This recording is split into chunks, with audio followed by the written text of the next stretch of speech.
I'm Tim. And I'm Doug. And we're from Chocolate Covered Games. And this is January 2022 Games Played. Yep. For this month, we've only played 3 games. Yep. All 3 of them were very good games, I feel. Technically, I played one after midnight on New Year's Eve. Yeah. But, well, by that standard, then I would have 2 if one game ended. But the first game we played this year was Radlands. Yep. By Rockets League Game. Radlands is a 2-player game. Yep. It's just was shipped this past month, so a lot of people are getting it in. I think it's one of the better games we currently own right now. I enjoyed it. There's definitely one overpowering card. No. Yeah. The one camp card is very overpowering. The one that keeps moving forward? Yeah. You could easily kill that one because it slowly goes out of being protected. Well, he didn't have anything that could kill it, yeah. So it just kept getting bigger. I thought the artwork was kind of cool if you like that. Mm-hmm. It was colorful. Thinky game. Mm-hmm. And I thought the mechanics were kind of cool with it, with the different camps. Then you blocked them. Yeah. And then the different people had different powers. Mm-hmm. You could, what's the word I'm looking for? Initiate the one that moved up the track. Oh, your attacking squads, whatever they called them. The use of water I thought was really cool as spending points, and you could get extra water. Yeah. Playmat was great. Yeah, I definitely feel this game benefits from having the mats. Yeah, without it, I think it would be a little tougher. It was like, oh, is this in row 2 or 3? You know, where is this in this line? Yeah, and with putting the water that you used it, and the colorful game, I'll give it that. Yep. But if you're gonna get Radlands, get the deluxe version with the mat. Yeah, it's a very big help. But really good game. Okay. The next game we played for the month of January was Floriferous by Pencil First Game. Okay. Pencil First always makes decent games. I don't think we've played a Pencil First game that we've hated. And this continues that line of good games from them, where you are flower arrangers, as I believe is what the premise is. Yeah.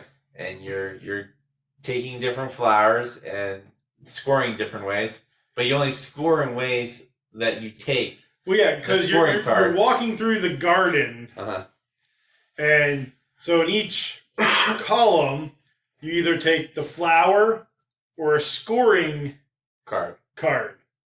And you score by either types of flowers or colors, or if there's bugs on the flowers, or if you actually pick just one of the prearranged cards. Yeah. So multiple ways to score. I thought how you moved across the board, the play area, was cool because you either, if you move across here, and depending how you were down the column was how you went that round. Yeah, the lower in the column, the likelihood you going last would be. Yeah, but if there's something down there that you wanted or needed, I thought it was a good game. Mm-hmm. I like the colorful game. I like the mechanic of you taking the scoring cards. So if there was a scoring card that you knew would help the other person and you got to go first, maybe you take it. It won't score you anything, but it will stop them from scoring a lot of points. Yeah. Really good game. Are they the people that did Herbaceous as well? Yep. So similar artwork, probably in that Herbaceous universe. But really, really nice game. Floriferous. Yeah, good production, very small size. I do wish we had the Herbaceous in that size. Yeah, pocket size, but I'll take whatever we get. Mm-hmm. The last game we played for the month of January is Roar and Write, and for the life of me, I cannot remember who does it off the top of my head. My phone's way over there. I think it's Kingdom Animal Games, if I remember correctly. It'll be somewhere, or in the description, or No, our description never changes. I don't have time to write out descriptions. Right. So, Roll and Write, I thought was a pretty cool Game. Roll and Write game. Roll and Write game. Yeah, you did roll dice for it. Yeah.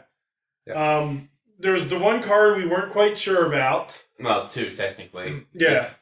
That we'll probably never play with unless people finally play enough and ask questions. Yeah. About it. But I could see where there'd be some analysis paralysis in it. But it did make you really have to think about your choices to fill out your what were they, colonies? Well, you had your council members that you had to fill out. Then you had, if you didn't want to use any of those, you put them up top in your different fields area. Yeah. So it because you were trying to score the cards in each round of the council. Yeah. And there were 3 rounds, 4 rounds. No, there was 5 council members. So you could. Was it 5 rounds? Yeah, there was 5 different council members you picked from. Then you could kept going after the same council member if you wanted to. But you got more points if you went after different ones. And again, up at the top of the sheet, there were different areas for if you had straight slow to high, straight high to low, Triplets. 3 pairs. No, up on the top. Yeah, there's 3 of the same number, and then or 3 pairs of the same number. Yeah, and there was like just one that was random where you took the junk ones. The total of that, and then on the individual council member cards, there was like pairs of 3s or triplets of a number, or evens. Yeah, there was one card like for 1 3s and 5s. Yeah. For odds. So there was a lot going on. Yep, and then each score sheet has 2 unique things as well. Yeah. So there's a bunch of different scoring methods. Yeah. So we're gonna have to go through, find all the different sheets and laminate those. I thought it was a fun roll and write game. I guess I do tend to like the roll and write. I just like no pressure games, I guess. Filler games, roll and write. Though I did like Hadrian's Wall, and man, that was a heavy roll and write. But did you have a favorite from this month? Well, yeah. Well, what was your favorite out of these 3? Actually, I enjoyed all 3. Yours is Radlands. Yeah. I did enjoy Radlands. I really enjoyed Floriferous. But I think I'd have to say Roar and Write, maybe. Alright. Well, oddly enough, Roar and Write was my least favorite game of this month. Just by default, because I like the other 2 better. Yeah. You know, it wasn't a bad game. So. No. But when you only have 3 games to pick from. Yeah. So, yeah.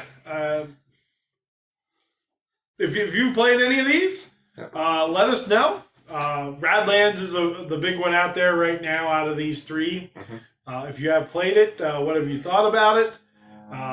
If you played Roar and Write, and I forget which the card is, but if there's one card on the scoring council, I want to say it was the Ocelot.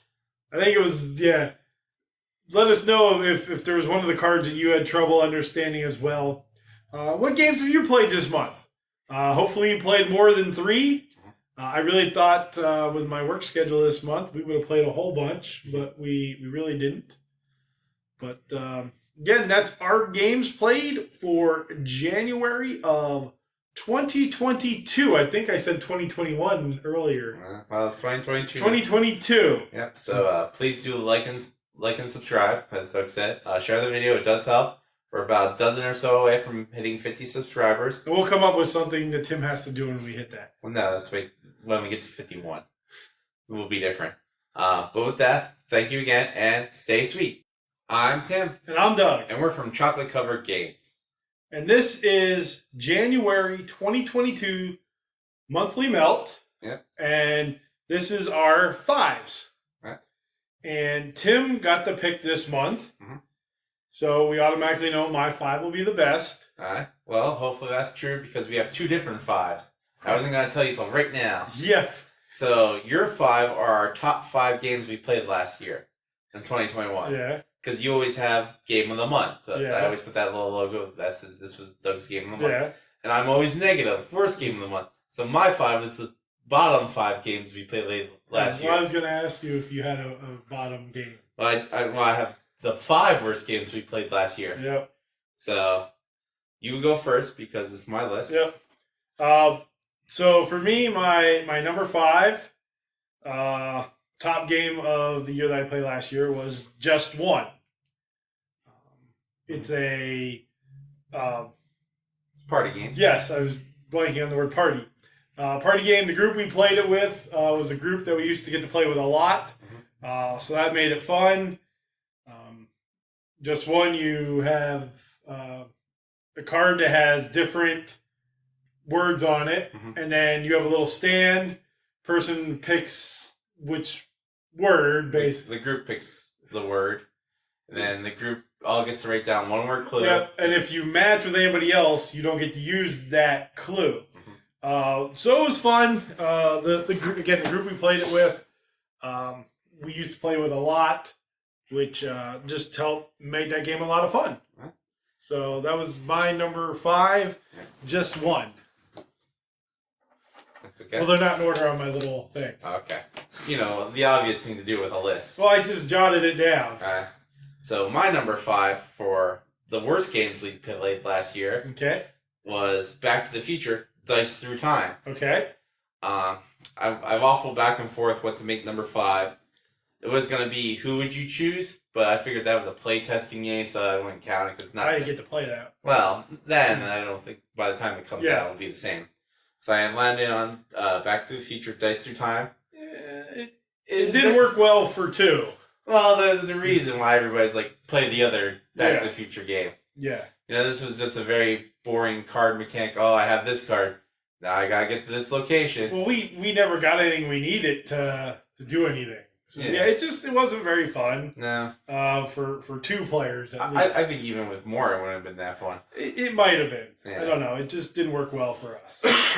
So, my number 5 for worst games we played last year was Back to the Future, Dice Through Time.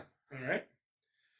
So my number 4 is Dice Miner. Okay. Dice Miner is dice manipulation. Dice drafting. There's drafting, there's manipulation, there's I think it's the cool mechanic where you roll the dice or on the mountain, you can pick out the ones that are on the top. Are available. Yeah.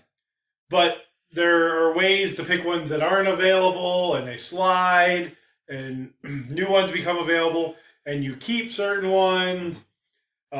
And each round, I just think the game keeps growing. And with whichever character you pick, you get resources or to do special things with those characters. I thought it was just a fun game. Yep. And it falls into that mid-weight sort of filler. It's about a 10-minute game. It's longer than that. I mean, if everybody knows the rules, you know. But it's a nice little game, and I enjoyed it. That's my number 4, Dice Miner. All right. My number 4 for worst games we played last year was a game that surprisingly made this list because it's I thought it was good. Which is surprising because it's a genre of game that you don't like and a game genre that I like, which is abstract. Yeah. I was gonna say illusion games, but that's not style game. It's not really that abstract. It would have worked well with more players. No, I still think it would have been bad all the way through, and that's Umbra Via. Umbrella. Yeah. Umbra Via. I thought it was decent. I think it would have worked better with more than 2 players. Because you had the 2 players and then you had an AI player. Yeah. That could win and do things. I think with 3 or 4 players, I think it probably would play better at 4. With actually having the people. But yeah, I was surprised you didn't like this game. Nah, this... Well, and what was part of it that when you moved the road piece, you couldn't turn it. Yeah. Was that it? However it came out? Yeah, you couldn't. Was that the biggest thing for you? Or well, no. I think the biggest problem for me was, I feel like you should have been able to start multiple roads instead of once you could. Well, I meant like off the same one at the same time and turn the thing. And I thought it was fine. I would have enjoyed it with more people though. The production value was okay. Yeah. So that's the best thing it had going for it. So that was my number 4, Umbravia. Umbravia. That's what I just said. So my number 3, and I'm going back and forth on some of these. My number 3 is Archaeology: The New Expedition. Okay. Small little card game. I think it only plays 2 players. It might have played more. I don't know. It worked well at 2. If it was played more than 2, yeah, I think it did. Yeah. Yeah, because there was multiple tags. Yeah. But I thought it worked well at 2 players. I enjoyed the thinkiness of it. Mm-hmm. That when a sandstorm came up, if you used your 10 already, you lost treasure to the market. Mm-hmm. So you had to decide, am I going to hold on to what I've collected? Mm-hmm. Or am I going to take the chance? Man, thinky game for such a small game. I thought the tomb things were cool to explore, especially where you could look at them. And I just, that game really fits my, whatever you want to call it. Criteria? No, my perfect time length, size. It's just my style game. And that's Archaeology: The New Expedition. Yeah, that's why I learned I had a memory like you. I looked at one of the tombs. I said, "This is the one I need," because it had had like the pharaoh's hat. I put it down. Like, okay, I'm gonna take this tomb. I took the one right above it. Yep. That's he makes fun of me because when we talk about the games that we played each month, that I have a hard time remembering them. Mm-hmm. Now we could have played this game 30 days ago.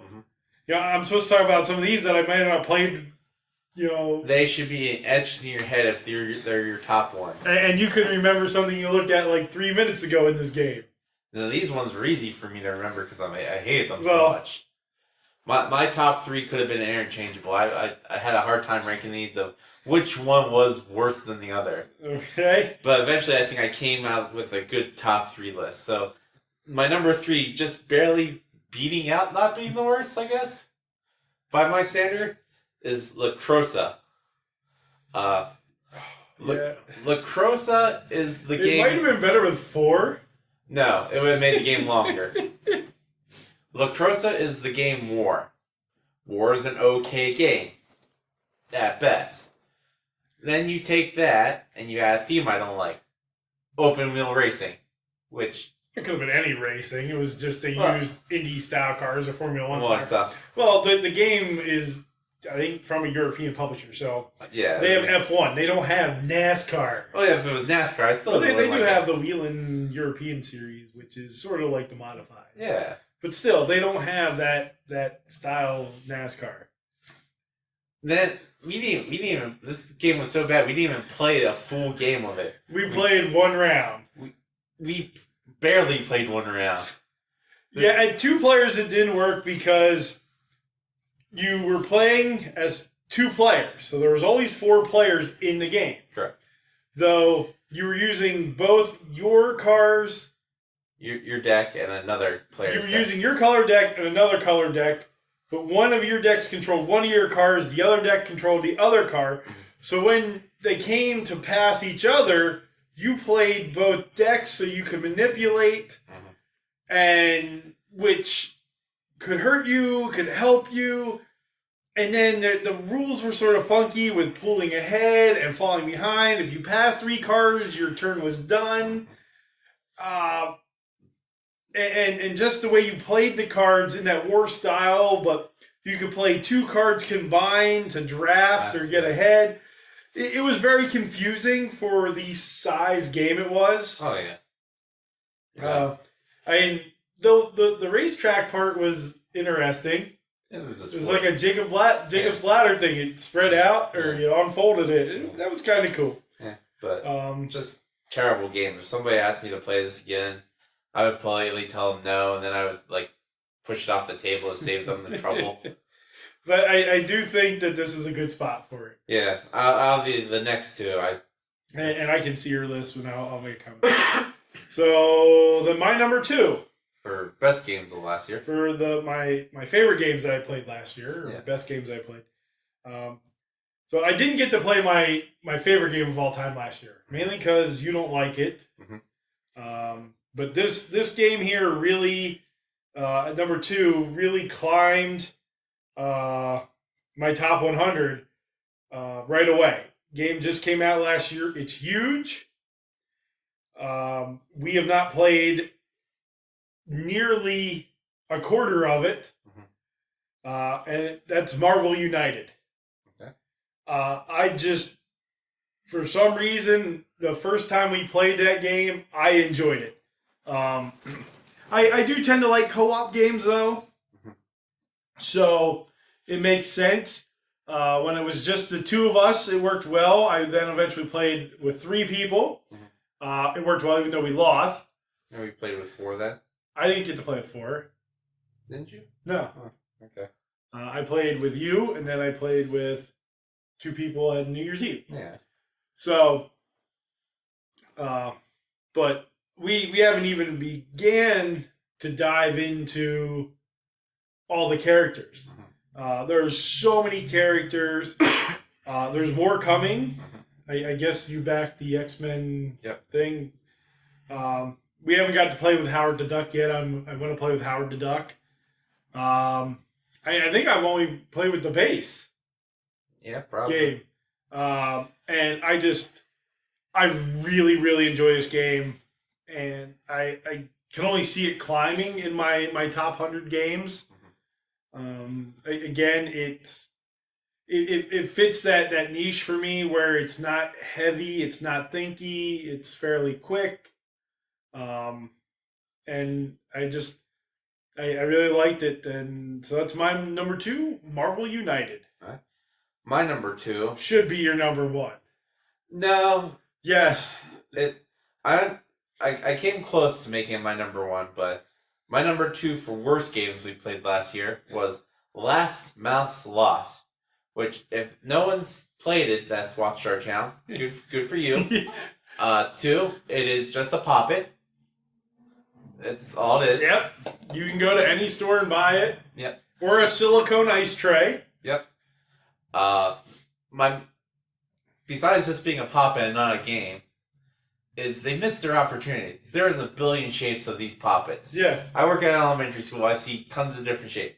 For being a game based on a mouse, sort of, you could have got a cheese shape pop-it. And they would have made this game slightly better. It would have been like my number 3. It was just octagonal, right? No, it was a circle. No, it was octagon. Was it? Yeah. Okay. It might have been. It was either octagonal or circle. I was pretty sure it was a circle, but Either the shape one. inside was an octagon. Yeah. But the thing was, there was rows, like all poppets, and you could pop as many poppets as you want in that row. And the person who popped the very last pop in the whole thing lost. Yeah. That's it. Yeah, that's why I think it should have been number 1. No, number 1 is one for a reason. No. But that's the number 2 worst game we played last year, Last Mouse Lost. Okay. So my number 1 for best game that I played, this game has actually been out for a while. I've never gotten to play it.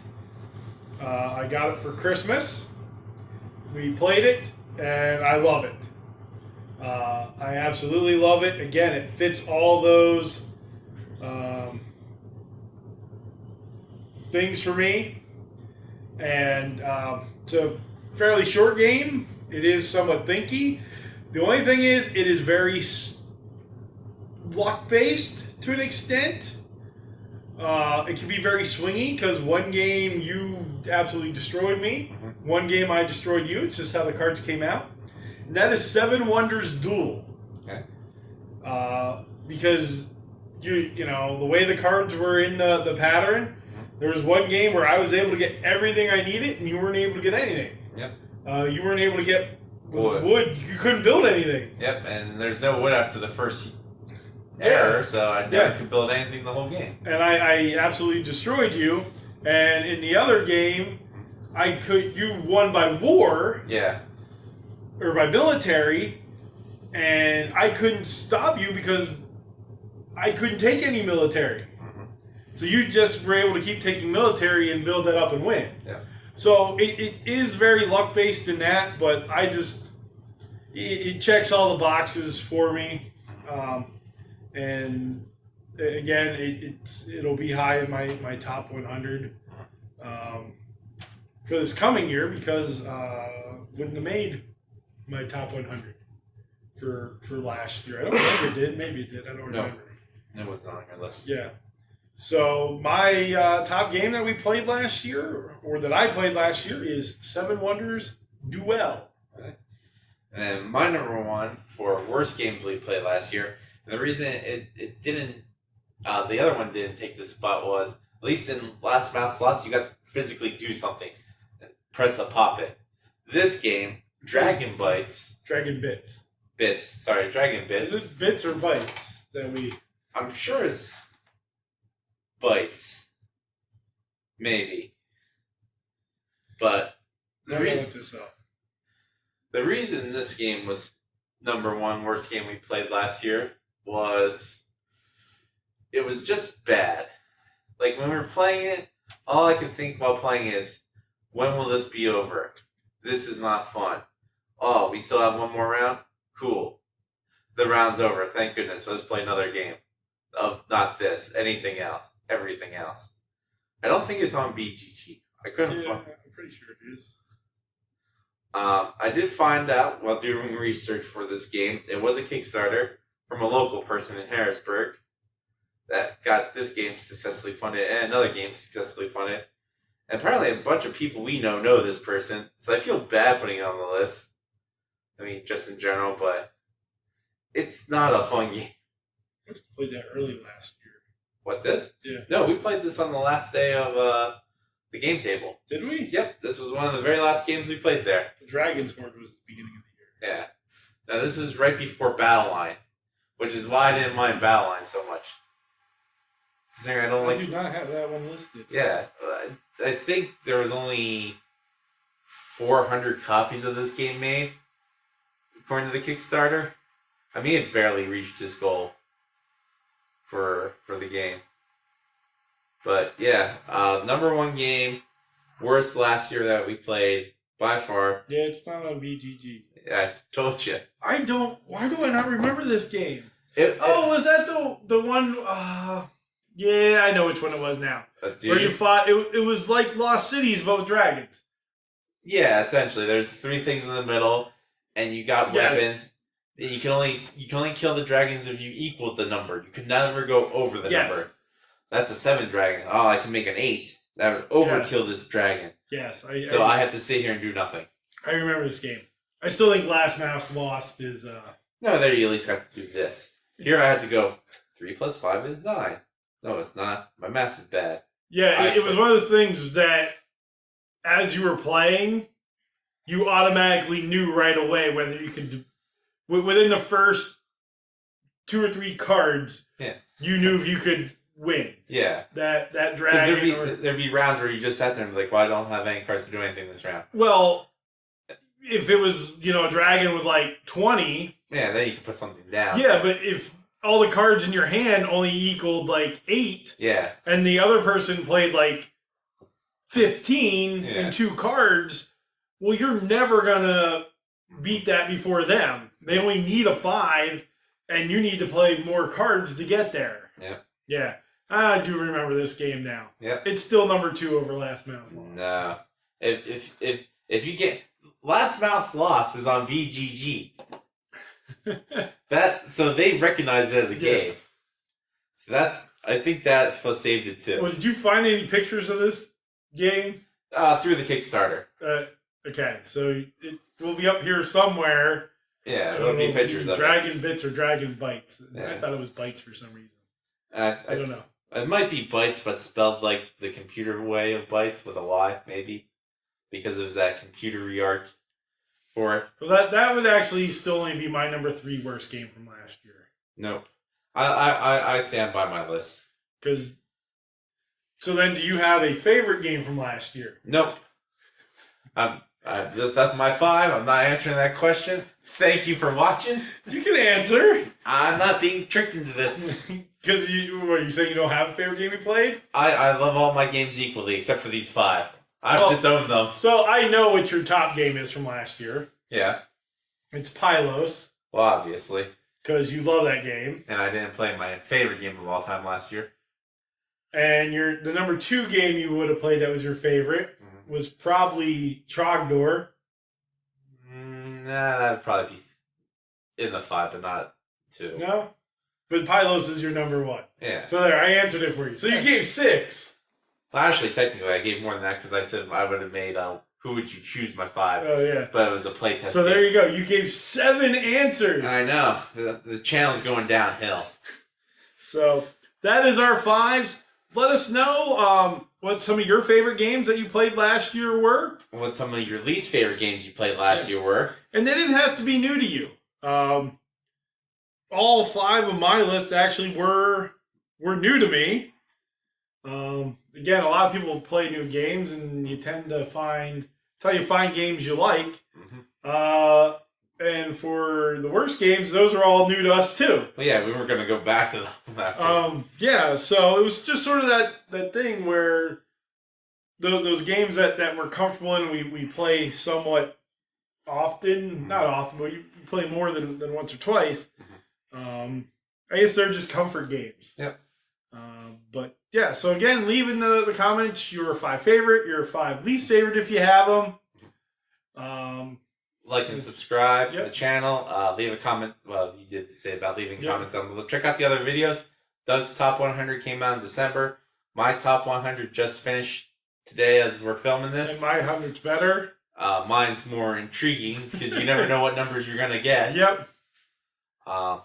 Besides that, do share the video. It does help. We're getting close to that 50 subscriber mark. And as always, stay sweet. I'm Tim. And I'm Doug. And we're from Chocolate Cover Games. And this is crowdfunding for January of 2022. Yep. So we're starting to see some games come out again on the crowdfunding pages. Mm-hmm. Tim only came up with 2 that he recommends. And I believe one of them was one that I was thinking of. But I did come up with 3. Okay. So my first one is on GameFound. Okay. And I just thought this looked interesting. It's called White Hat. Mm-hmm. It's by Dragon Dawn Publications. Okay. And it ends, I believe, February 4th. When it'll end. And so White Hat is a trick-taking game with a twist. Okay. So when winning a trick, you advance your pawn to a new space on the game board. So you're moving up the game board, jumping over other spaces that are occupied. Some of the spaces allow you to perform different actions. Okay. While each space is marked with scoring value, and at the end of each round, players add up the values of their space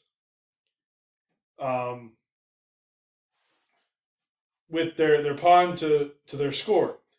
So unlike most trick-taking games where it's sometimes better to avoid winning a trick if it would make your pawn advance too high to value space. Okay. So as you get to the end of the game, the player who's collected the least amount of points wins. Okay. So you may not want to win a trick to move your hat up the scoring track. Okay. Apparently, they had a game out before called Black Hat. Okay. And this is just a refreshed version of it. Okay. It also offers a solo variant.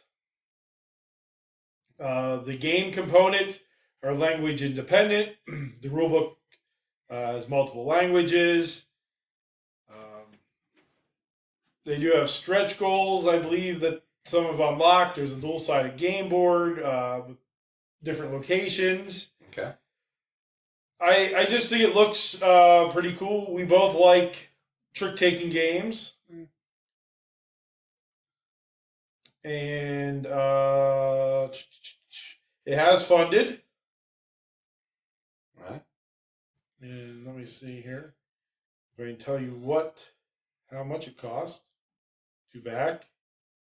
I probably should have looked at that sooner. Does it tell me? Should somewhere. Yes. It is €19. Okay.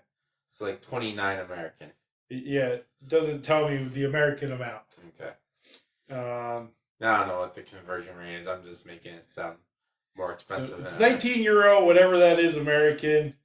You could also add Drawing, Okay. which was one of their other games. Dwarf board game. You can bundle different ones. So again, it's White Hat, and that is on GameFound. Okay. My first crowdfunding choice is on Kickstarter. It is called Bags and Playmats for Board Games. Very flashy title, Yep. I know. This is from BoardGameTables.com, who's running this. And they have really good quality things, from what I understand.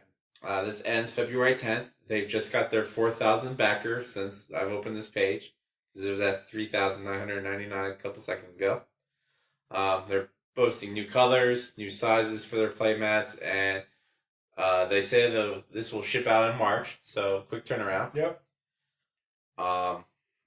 The bags are interesting because the way they describe these new bags is they can hold 7 Ticket to Ride games or 65 pounds. So if you know your weights of your games, Yeah. you'd be like, well, I can carry this 165-pound game. Well, and you put 7 Tickets to Ride in, or like 40 Fox in the Forest. Well, there is a video down here later from, I believe, the Quackalope people that get 51 games in the bag, but 23 of them are from Button Shy. Yeah. So I'm like, yeah, it's kind of copping out. It's like, I can fit 200 of these, Rory Cube games in here. But we need a bag for all our Button Shy games. Well, they make Button Shy bags. Ours should be coming when Tussie Mussy comes eventually. Okay. But the playmats they're coming out with this time come in 3 sizes: small, medium, large. The small is 2 foot by 4 foot, I believe, and the large is 3.5 feet by 5 feet. So it's a good size mat. Yeah. It's $80. The bag, I believe, is, I want to say it was $150, but that doesn't sound right. No, I don't want a bag right now. The bags are $120 for a bag. Everybody has bags nowadays for their board games, just depending how many you want to take with you. We've never taken so many that we've needed a bag. It would have been nice though. But like I said, this ends February 10th. It's on Kickstarter. That is Bags and Playmats for Board Games. All right. So, your second? So my second game, and all of a sudden my phone went wacky on me. Okay. That's not the name of the game. I was hoping that was the name of the game. There we go. So my second game is a game that's sort of at the beginning of a trend here. Okay. So this is Mining Colony Duel. Okay. And it's only $5 to back because it's a print at home. Okay. And you actually backed one recently. Voyagers. That did well. Mm-hmm. And so Mining Colony Duel is by Dr. Finn's game, which his best known game would be Biblios, which you don't like. No. But this is the first Dr. Finn, what he's calling BYOP game, Bring Your Own Pencil. And unlike other print and play games, BYOP games require no components except for the printed sheets and pencils. So print out the sheets, bring your own pencil, and get ready to have a great gaming experience. Each backer will receive high-resolution PDF or JPEG files to print the game board, the player board, the 3-page rule book. There will be a low-ink version of each, included in your pledge. And also with your pledge, there's access to any future variant content or stretch goals. Okay. So if they add anything to the game, you're automatically added into that. And the one thing that I did find cool with this, and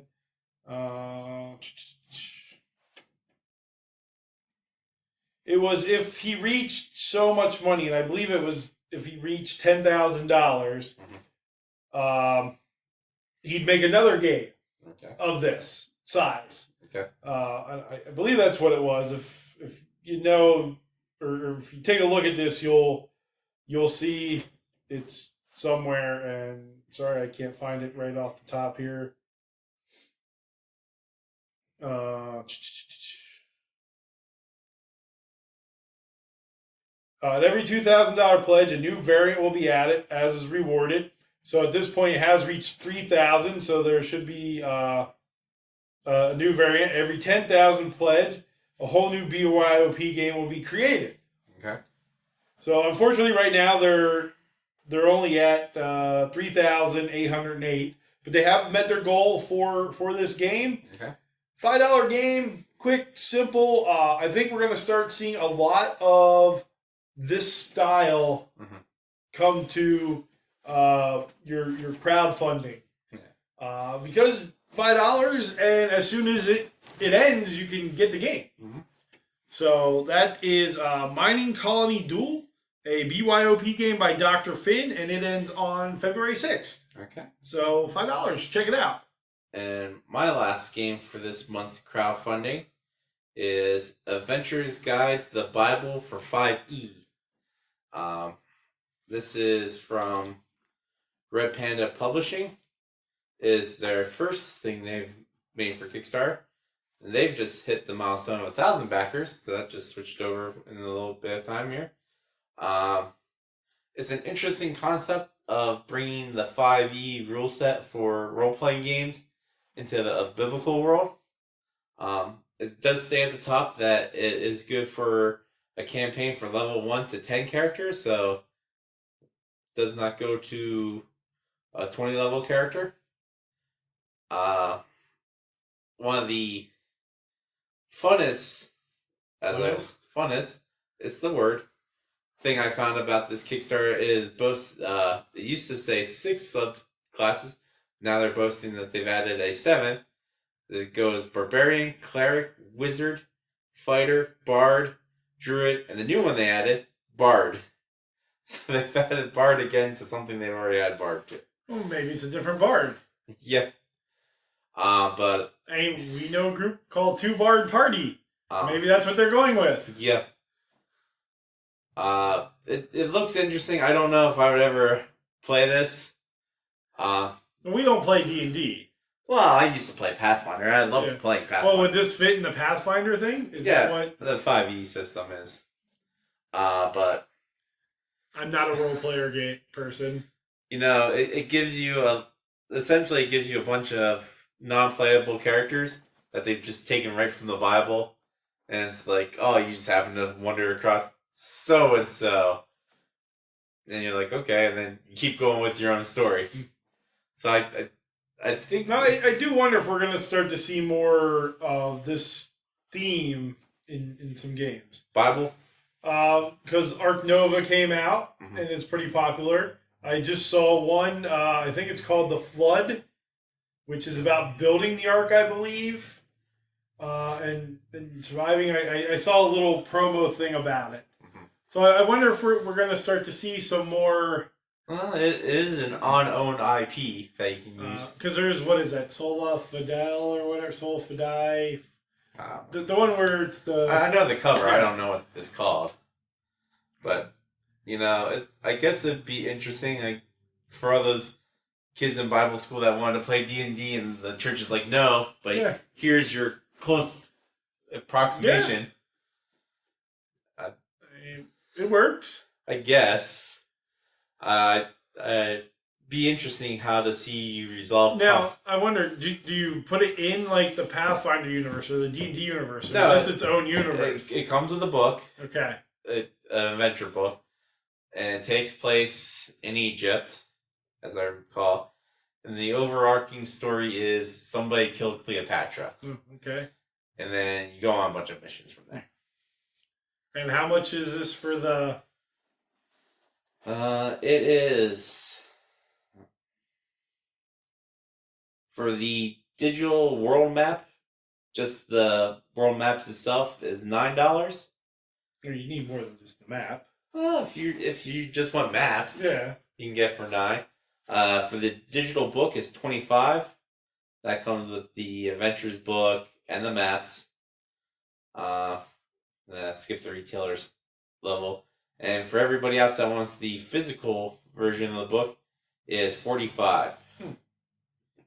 Then if you want all the fancy stuff, including the digital, is $59. I guess it's not bad. Yeah. Again, I'm not an RPG person, so I almost backed one time.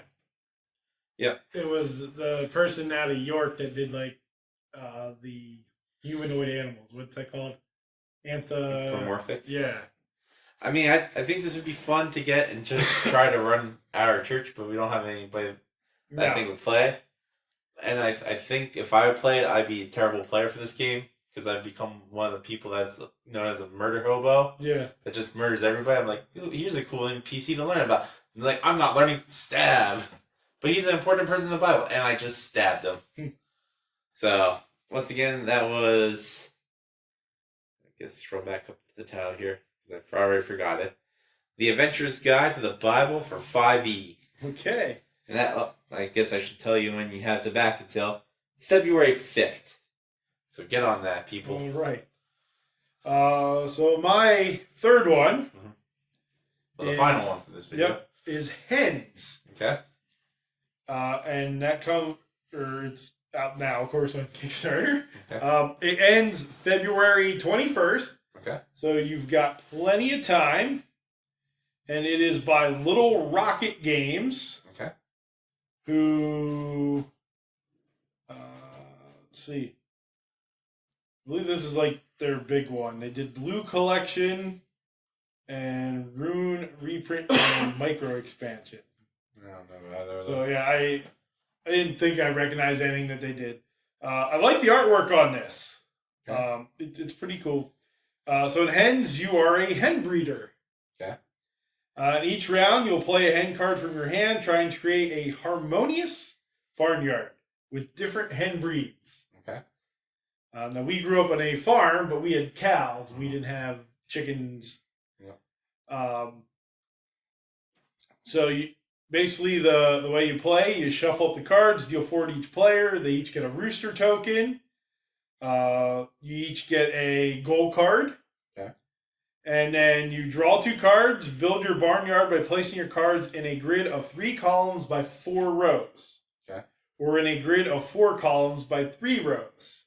Okay. So it can either be 3 by 4 or 4 by 3. Okay. When you place a hen card adjacent to another hen of the same breed with any number of different breeds with a number of 1 lower or 1 higher. So you can place they have purple as a color. So you can place purple next to purple, okay, or purple next to a different color. Let's say the card number is 4. Okay. You could place purple next to a different card if the number on that card is 3 or 5. Okay. And then you discard a card, and at the end of the 6th round, you place your rooster token out. The game ends when you play all 12 cards. Okay. And the player with the most points wins. So that's just real quick overview. Okay. And I will tell you how much it is. What's the asking price for hens? Maybe I'll tell you how much it is. I can find how to get there. You're on the BGG page. Yeah, So that's I not don't know gonna how I help you. got. Oh, because there is where I need to go. Aha. And technology eludes me according to Tim. Yep. It is for the print and play version. Okay. €5 or $6. Okay. So here's another one. You could buy the print and play. Or it is $17. Okay. That gets you a copy of Hens and all the stretch goals, which I don't know if they hit any yet. Tell you in a second. So right now they have not quite hit their stretch goal. Okay. The next one that you're coming up to would be better quality cards and a score pad, 2 more goal cards, aid cards, which I think player aid cards should be part of the game, not a stretch goal for a game. No, it does that cost. Of course, for you think box should be a stretch goal. It should be the final stretch goal. Box should always be the final goal. That or rulebook. So yeah, rulebook, stretch goal, rulebook. We didn't reach the stretch goal, so have fun learning. Yeah, we'll send you the components, but no rules. But that's Hens, and February 21st. Again, I like the artwork. Sounds cool. It's that card filler game that I like. Mm-hmm. So check it out.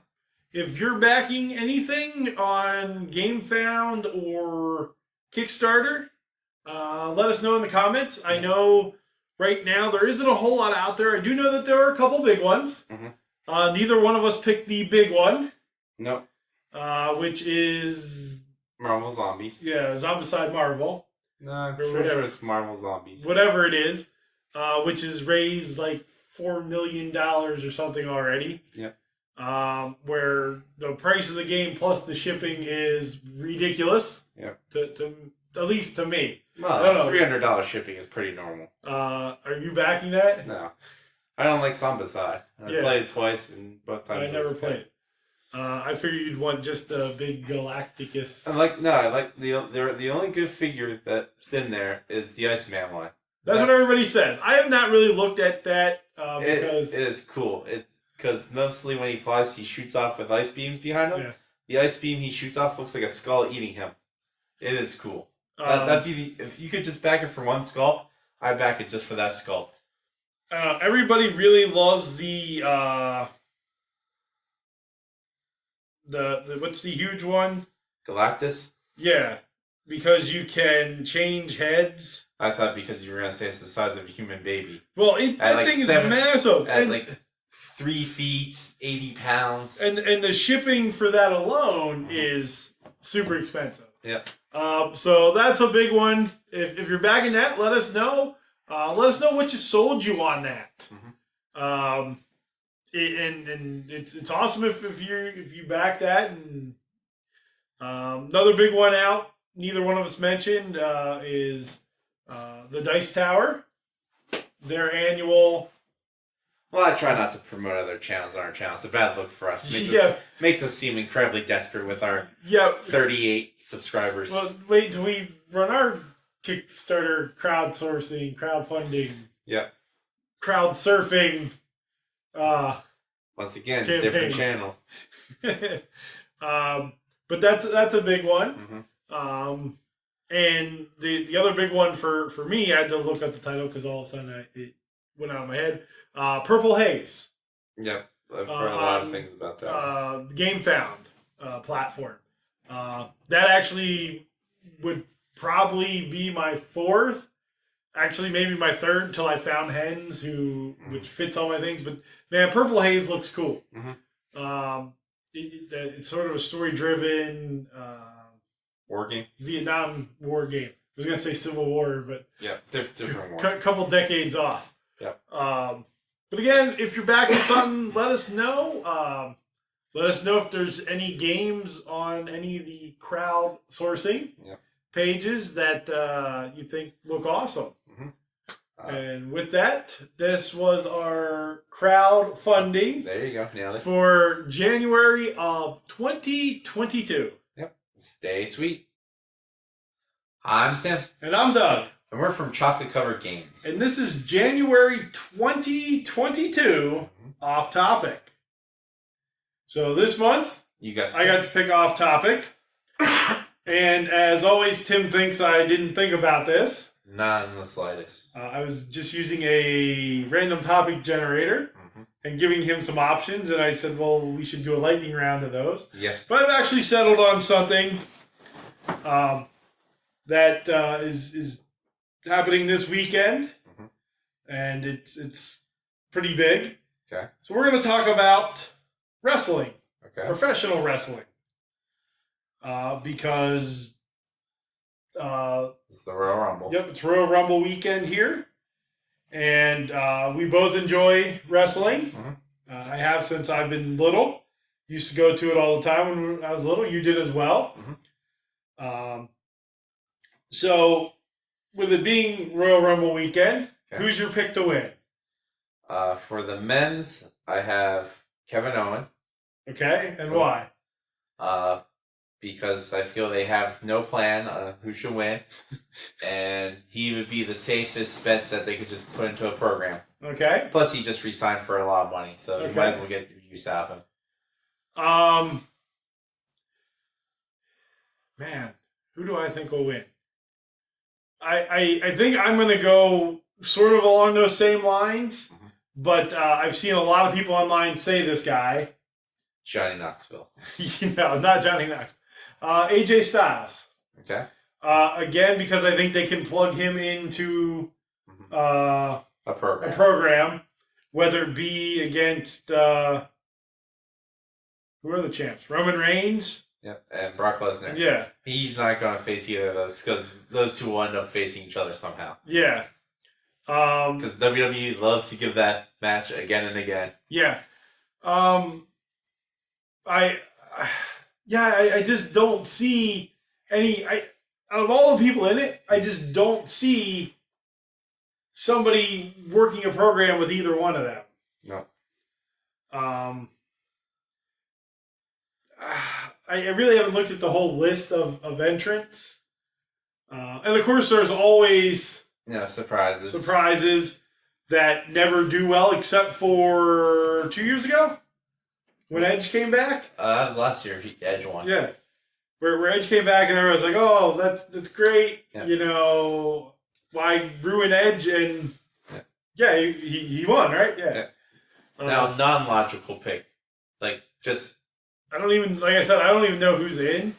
You'll have to tell me. You could just say a name because they haven't announced everybody yet. Ooh. What about this as a surprise? Okay. Gunther. Or Gunther, whatever he's going by. Walter. I'm not going to call him by the new fake name. Good. The explanation they gave for him was terrible. What about him? Is he in it?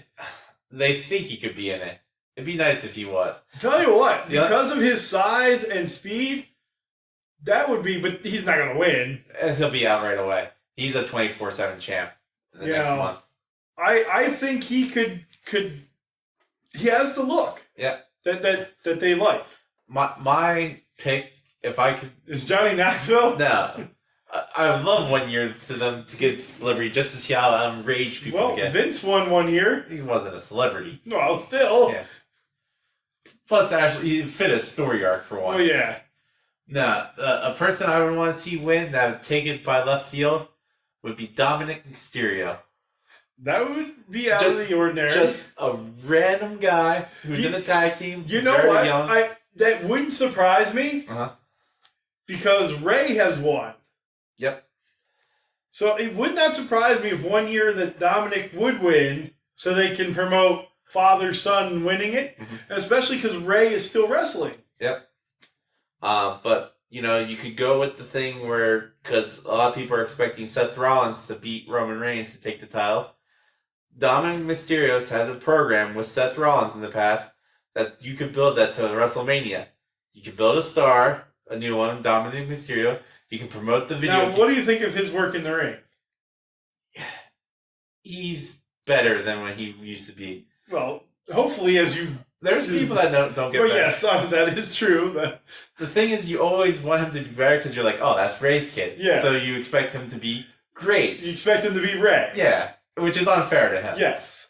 The biggest problem is his finishing move is the frog splash.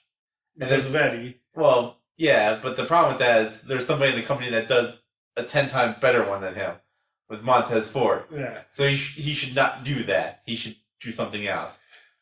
Oh, what about is Randy Orton in it? He could be. They haven't said yet. Because they dropped the titles. Yep. The tag titles, him and Matt Riddle. But see, he doesn't need it because he's already won 2. I know that doesn't stop him in the past. But I think, this is a good way to build a new star. Yeah. Well, we always think that. Yeah. Now, what about women's side? Unfortunately, Rousey's going to win it. Ronda Rousey? Yeah. Is she coming back? It's the worst kept secret right now.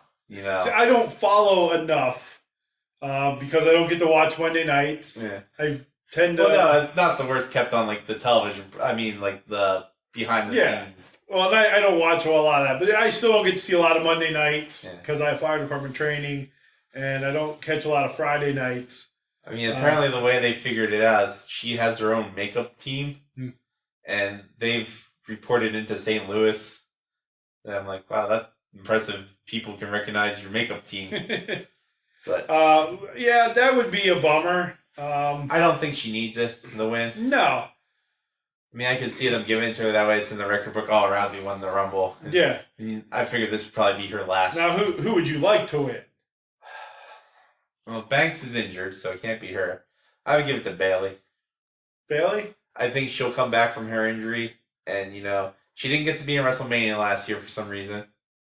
Beyond me. Yeah. And she carried the company through the pandemic. Yeah. And they're like, yeah, as your reward, You don't get to wrestle on our biggest show. So, give her the Rumble win.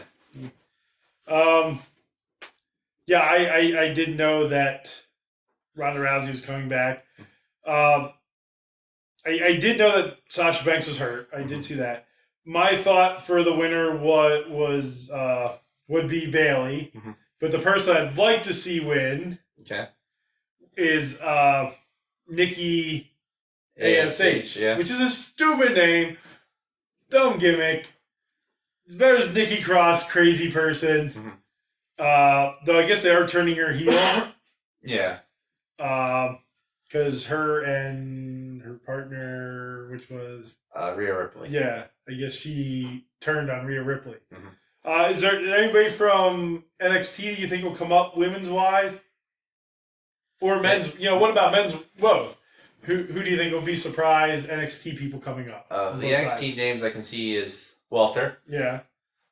Maybe Ciampa.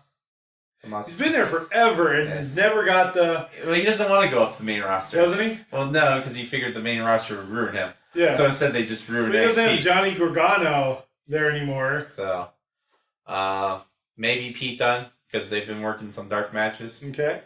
For the women's side, Io Shirai. She's been there a while. Maybe Gonzalez. What about Dakota Kai? Maybe Takai. Maybe those 3. Okay.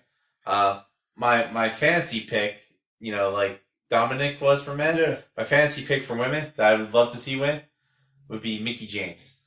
It's never gonna happen. She's holding the Impact. Yeah, she's not even with the... She's holding the... Well, she's gonna be part of the Rumble. She won't be? Yeah, they announced it. Oh, did she? Yeah. And she's holding a different title from another company? They even... When they announced it on SmackDown, they said Impact... Impact... Wow, that's... Impact... What are they? Impact women called? Knockout. Impact Knockouts World Champion Mickie James. They acknowledged another company and a championship. That is so weird. That is not like them at all. Well, they don't have many women on their roster. The SmackDown roster, I think, is 6 women currently signed, and the Raw is 7. So there's no way they were going to get 30. So out of all the Royal Rumbles in the past, mm-hmm. do you have a favorite winner? Yes. Okay. He is not going to be mentioned in WWE ever again. Oh, okay. And that's Benoit. Yeah. It was a great story told with a great finish. And then he did something terrible, so I can understand why we'll never bring him up. Yeah. But as we find out more and more with health issues, and you look at football players and CTE and things that happen there. Again, we don't know the whole story, the whole Chris Benoit story, but I'm sure there's concussions and things that weren't treated. Oh yeah, the medical thing that came out said he had like a mind of like a 10-year-old or something like that. So it's very unfortunate. Yeah. I think mine would have to be the first one. Hacksaw Jim Duggan. See, I never think of that one as the first one because they only had 20 people. So the first 30 would have been Big John Studd. Yeah. And I really liked Big John Studd, but when you're the first winner and you're Hacksaw Jim Duggan. Yeah. But I really liked Big John Studd. When I was little, I tended to like the heels. Because my favorite wrestler of all time was Paul, Mr. Wonderful Orndorff. I really liked Big John Studd. But, yeah, so I would have to say Duggan, and I almost forgot about the Big John Studd. Yeah. So let's go back a little bit here. Okay. And talk women's division. Okay. Who do you think has the best women's division right now? Oh, it's Impact. Over AEW? Yeah. AEW has women, but they don't focus enough on them to make them good. I mean, you got Baker, who wrestles once every quarter. It's Britt Baker. Yeah. Or Dr. Britt Baker. DMD. Yeah. She wrestles once a quarter. Your other champ they have is Jade Cargill, married to former Cincinnati Reds player Brandon Phillips. Yeah. Which the most fun fact I found out. Yeah, because he played for the Harrisburg Senators, which is local to us. Yeah. But they have Chris Statlander. I really like Chris Statlander. Yeah, well, she wrestles on dark. They got Thunder Rosa. Yeah. They make her wrestle on dark for some reason. The Red Velvet. Yep. Wrestles on Dark Elevation. The really short girl. Layla Hirsch. Yeah. Yeah. I think she's going to be really good. Oh, yeah. They'll be decent. And she's only like 4 foot tall. Yeah, once they give them storylines and do something with them. I think she's going to be really good. They'll probably... Ruby Soho. Yeah. Hasn't wrestled in a while. Trying to think who else. Nyla Rose. Yeah, Nyla Rose is a fun beast for them. And the girl won the first title. We beat Nyla Rose. Rio. Yeah. She's injured, I think, back in Japan. But they have a lot of... They have talent, and they're getting better. Impact does have some good... Impact, I think, has always been ahead of the curve. The only time I would have said they didn't have better wrestling in Impact for female was like 4 or 5 years ago. Right when NXT had, the 4 horsewomen. Yeah. They had Alexa Bliss. They had, And right now, with Impact, you have... you have the Iconics. Well, whatever they're going by now. They go by the Inspiration now. Yeah. You have Jordan Grace. Who's a beast. Yeah, Mickey James. Yeah. Who's hitting her stride again. Deonna Purrazzo. Yep.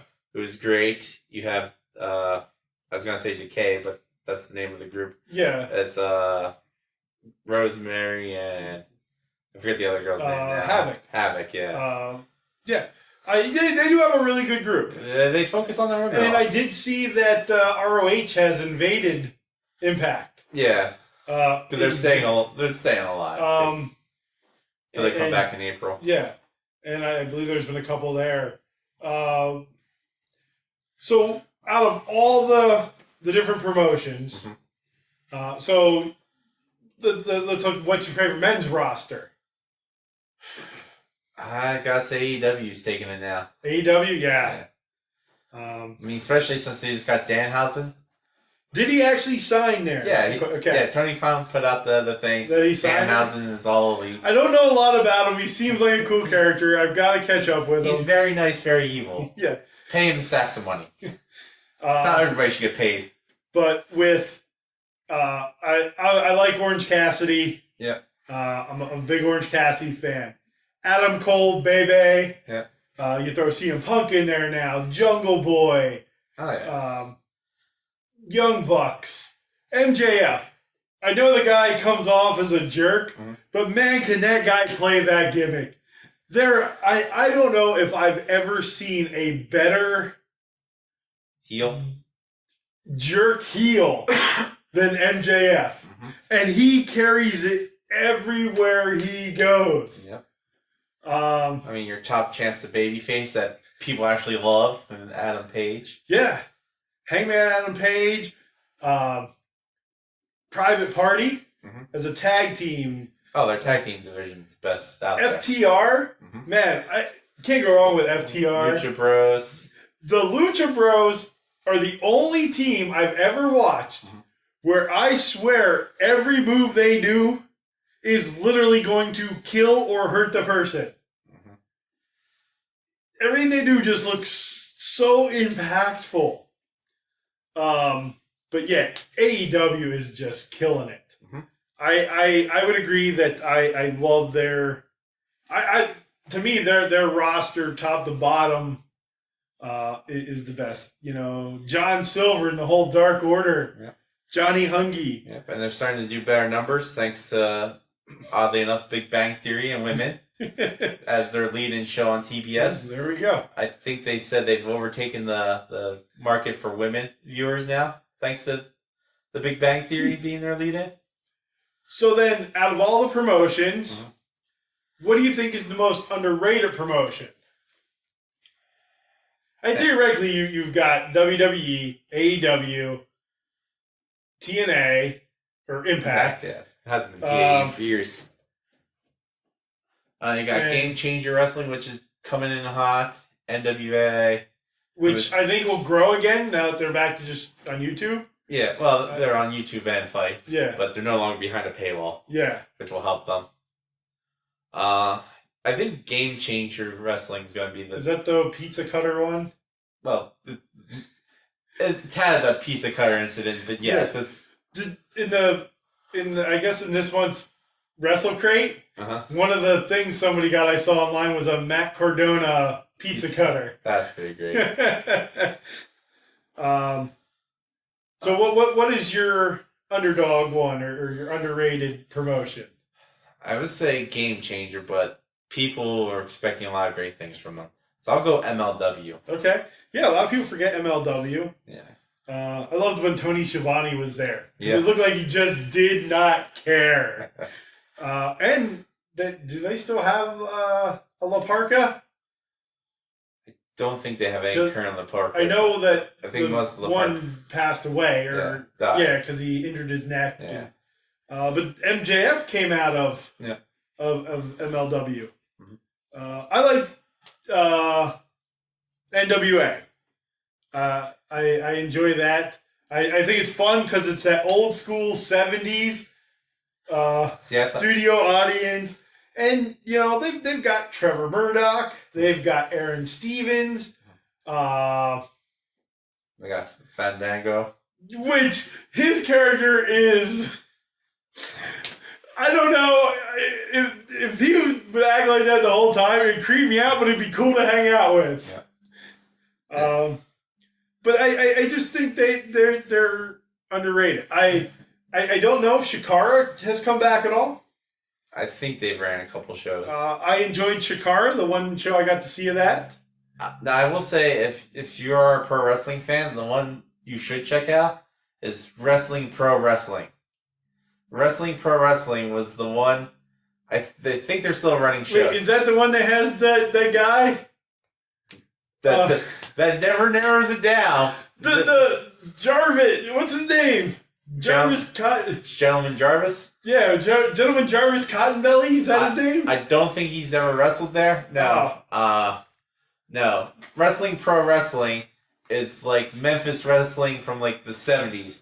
Where it's like the people dressed up in like George Washington Carver's Monster, where the guy's dressed as a giant peanut with one giant arm. Really? How have I not seen this? You've seen this before. Like half the people. No, I've never seen Wrestling Pro Wrestling. Well, you have to check. Oh wait, I think I have. Yes, I have. Yeah. I have seen. Yes, check out. Like half the people are dressed up as the mascots. Yes. Like they have Terry Gordy, and he's a gourd with the Terry Gordy nose face and. Yes! Yeah. I have seen a thing with this. Yeah, it's over the top ridiculous. It's not good wrestling. No, it's but fun wrestling. it is great to watch. Yeah.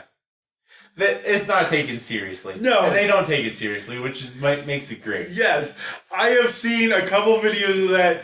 That is great to check out. I think you saw like the 40-person gimmick battle. Yes. Where it was like one of the people was like the Loch Ness Monster, and it was like 8 wrestlers in one costume, and it was thrown over sections. Yes. Yes, I do remember. I gotta find more of that thing. We have some local wrestling organizations we've never gone to check out. We need to. I think the biggest one near us would be CZW. Because they're the ones that took over where ECW Yeah, that's down in Philly. There's one in Schuylkill County that's having a show tomorrow night. In Maryland by us, there's a couple. Yeah, there are a couple down there. Like Maryland Championship Wrestling or something, MCW. That's where Ring of Honor used to be based out of. So we do have a lot of little promotions in our area. We've had some people come out of our area. Is his name ACH? Was a big guy in our area that I don't know where he ended up. I know he moved up some. But out of Shikara is out of Philly. And Kip Sabian's girlfriend or wife or valet. Penelope Ford. Yeah, Penelope Ford came out of there. I actually got to see her at a local show here because they wrestled after minor league baseball game in the area, and she was part of that. Which I like Shikara, man. They had the colony with the different ants. Yeah. And Orange Cassidy was one of those ants. Yes, he was. He was Thief Ant, I believe. No, Fire. Fire, yes, he was Fire Ant. Drew Gulak was the Army Ant. Yep. Tony Deppen was there, and he's starting to move up. Yeah. And he's actually listed from Hershey, is where he lists from. Okay. I don't know if he's actually from Hershey, or if he's listed. not. Adam Cole's from our area, and he came up through, I don't know if he came up through Shikara, but he trained down in Philly. Yeah. I do know that. Britt Baker's from Pennsylvania. Yeah. So we've had some people come from our area. Steve Blackman. Yeah. We used to always run into Steve Blackman. Yeah. When we were in Harrisburg. We'd walk by Steve Blackman almost every time, and he'd always say hello to us. I think he started to recognize us. Yeah, probably. But were you at the show where he jumped the railing and it was his first one? Because it was in town here. I don't know if I was that one or not. Because back in the day, when it was territory for the old WWF, New York was number one on the list. And Hershey was up there. Hershey Park Arena was a big stop. And I always try when we go someplace for autographs to mention, especially the older guys, hey, I got to see you wrestle in Hershey. It was great because we were at a signing and it was Bob Orton. That's who it was. It was Cowboy Bob Orton sitting next to Eric Young. And I got Cowboy Bob Orton's autograph. I didn't get Eric Young, and I should have, because I like Eric Young. Yep. And I said to Bob Orton, I said, I got to watch you wrestle when you came to Hershey. And so he started telling stories to Eric Young about coming and wrestling at the old Hershey Park Arena. Me and Gene Okerlund, when we said something about being from Hershey, talked about staying at the Hotel Hershey here in town. So that's pretty cool that we had a major stop. Yeah. Back in the day. Now, again, we're a stop, but we're small. Yeah. A little town an hour from us, a little over an hour, Hamburg, has a little field house where the championship changed hands in the early 80s. Yeah. And that's a small arena. Yeah. So, again, wrestling, we have a lot of little ones. We grew up with it. Real quick, favorite wrestler of all time? Mick Foley. Mick Foley, I got to, when I was an usher at Hershey Park Arena, set in my section, which is pretty cool. And we have a friend who has run into Mick Foley numerous times at Knoebels Amusement Park. Yep. He loves going there. Yep. He's been to Hershey Park as well. So, my favorite wrestler of all time, Paul Orndorff. Hands down. So if you have a favorite wrestler, favorite wrestling story, picks for the Royal Rumble, well, by the time this is posted, Royal Rumble will be over. Yeah. You can lie to us and say you got the answer right. Yep. Favorite Royal Rumble all time, favorite WrestleMania, wrestling memory, favorite wrestlers, anything you want to talk about wrestling in the comments. We love to talk wrestling. So with that, that was our off topic for January of 2022. Yep. Please do like and subscribe to the channel. Share the video. It does help. And as always, stay sweet.